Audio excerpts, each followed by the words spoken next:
आप देख रहे हैं TNB। लोकसभा चुनाव नजदीक और ऐसे में कई पार्टियां जीत का दावा करते हुए नजर आ रही है। ऐसे में बीजेपी भी लगातार 400 सीटों पर जीत का दावा कर रही है और अब शरद पवार ने उस जीत के दावों को खारिज कर दिया। शरद पवार ने क्या कुछ कहा है, आइए वो भी हम आपको बताते हैं। राष्ट्रवादी कांग्रेस पार्टी के संस्थापक शरद पवार ने गुरुवार को कहा कि लोकसभा चुनाव से पहले देश में राजनीतिक स्थिति भारतीय जनता पार्टी के लिए अनुकूल नहीं है।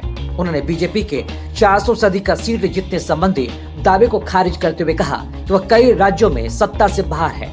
पश्चिमी महाराष्ट्र में अहमदनगर जिले के शिरडी में आयोजित पार्टी के सम्मेलन में एनसीपी कार्यकर्ताओं को संबोधित करते हुए उन्होंने कहा कि 2014 में केंद्र में सत्ता संभालने के बाद बीजेपी ने कई कार्यक्रमों की घोषणा की है और कई आश्वासन भी दिए, लेकिन उन्हें लागू नहीं किया और लोगों को धोखा दिया गया।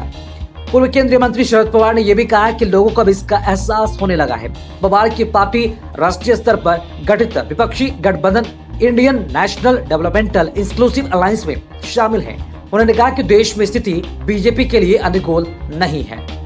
राज्यसभा सदस्य ने यह भी कहा कि बीजेपी नेताओं ने कुल 543 में से 400 से अधिक लोकसभा सीट जीतने का लक्ष्य रखा है, लेकिन पार्टी वर्तमान में कई राज्यों में सत्ता में नहीं है। उन्होंने कहा कि बीजेपी केरल, तमिलनाडु, आंध्र प्रदेश, तेलंगाना, दिल्ली, पंजाब, पश्चिम बंगाल, बिहार और झारखंड में सत्ता से बाहर है। पवार ने प्रधानमंत्री नरेंद्र मोदी पर कटाक्ष करते हुए कहा कि आश्वासन दिया गया था कि 2022 तक किसानों की आय दोगुनी हो जाएगी और जिनके पास पक्के घर नहीं हैं, उन्हें शहरी क्षेत्रों में घर दिया जाएगा, लेकिन इन वादों को पूरा नहीं किया गया।